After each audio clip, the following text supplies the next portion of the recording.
అన్న నమస్తే అన్న. నమస్తే అన్న. ఏదన్నా సిఎస్కే పరిస్థితి ఇంకా ఇంటికి పోయినట్టేనా? మ్యాక్సిమం ఇంటికి పోయినట్టేనా. నిన్న చేతిలో అంటే మామూలుగా అంటే బ్యాటింగ్ పిచ్ ఇచ్చినా సరే వాళ్ళ స్ట్రెంగ్త్ ఏందో స్టిక్ అనే కాలేకపోతున్నారు వాళ్ళు.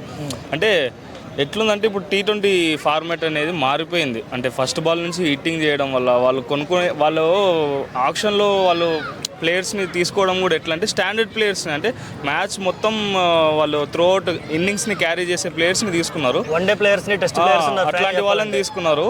నెక్స్ట్ IPL ఆక్షన్లన్నా అది మానాలి. ఎందుకంటే గత 18 సీజన్ల నుంచి చూసుకుంటే కూడా ఎక్స్పీరియన్స్డ్ ప్లేయర్స్ కానీ త్రోట్ ఇన్నింగ్స్ ఆడే వాళ్ళని కానీ తీసుకోవడము, అదే పద్ధతిలో అదే ఫార్మాట్లో తీసుకోవడము అది జరుగుతుంది. కాబట్టి నెక్స్ట్ సీజన్ వాళ్ళు నుంచి T20 బ్యాట్స్మెన్స్ అంటే మారిపోయింది, ఆ రేంజ్ మారిపోయింది T20 అనేది. చూడాలి. ఇక యాక్చువల్గా నిన్న భారీ మార్పులతోనే వచ్చారు. అవునవును, ఓపెనర్ కాడి నుంచి మార్పులు చేసుకుంటూ వచ్చారు, అయినా కూడా వర్కౌట్ అవ్వలేదు. ధోని ప్లానింగ్ ఏమైనా మిస్ అవుతుందా? ధోని ప్లానింగ్ అనేది కాదన్న, ఫస్ట్ అది ఏదంటే మన ఆక్షన్కి ఒక ఇప్పుడు బ్యాటింగ్ కోచ్ హిల్ఫనస్ వాళ్ళు ఉన్నారు కదా, వాళ్ళు అనుకొని రావాలి. డేవిడ్ హస్సీ కూడా వాళ్ళు ఇప్పుడు నిన్న కూడా వన్డోలో మహర్తే అనే ఒక యంగ్స్టార్ని తీసుకొని వచ్చి ఇప్పుడు యంగ్స్టార్స్ కూడా వాళ్ళకి భయం లేకుండా ఫస్ట్ బాలే 6 కొట్టింది. మన వైభవ్ సూర్యవంశీ కూడా అంతే కాబట్టి అట్లా వీళ్ళు త్రోట్ ఇన్నింగ్స్ ఆడే ప్లేయర్స్ని పక్కకు పెట్టేసి బెస్ట్ T20 ఫార్మాట్ ఓపెనర్స్ ఎవరు కానీ, మిడిల్ ఆర్డర్ కానీ, ఫినిషర్స్ కానీ, జడేజా 1 డౌనో 2 డౌనో రావడం అయితే నిన్న కామెడీ అనిపించింది అసలుకి. బ్యాటర్స్ ఉన్నా సరే అదే చూసుకొని నెక్స్ట్ ఆక్షన్లో అయినా సరే ఇప్పుడంతా T20 జనరేషనే మారిపోయింది. ఆ T20 బ్యాట్స్మెన్స్ని తీసుకొని వచ్చుకొని పెట్టుకోవాలి. ఇంకా అవన్నీ పక్కకు పాడేయాలి పాత సిద్ధాంతాలు. త్రోట్ ఇన్నింగ్స్ ఆడే కెపాసిటీ కానీ త్రోట్ ఇన్నింగ్స్ ఆడే T20 బ్యాట్స్మెన్స్ కూడా ఇప్పుడు అవసరం లేదు. శివం దుబేని పవర్ ప్లేలో పంపిస్తే ఏమన్నా ఉపయోగం ఉంటుందంటావా? వేస్ట్ అన్న. శివం దుబేకి పెట్టిన పేరు ఏంటంటే స్పిన్నర్స్ని బాగా ఆడతాడు. అంటే కేవలం ఆ పదం అతని మీద పెట్టి ప్రెజర్ పెట్టారా, నిజంగానే అతను ఓన్లీ స్పిన్ బాగా ఆడగలరా? చూసినట్టయితే కూడా నిన్న క్లారిటీ రావాలి ఆడియన్స్ కి. నిన్న కాదు, ప్రతి ఏ మ్యాచ్లో అయినా సరే చూసినట్టయితే నిన్న బుమ్రాకే వికెట్ పడింది.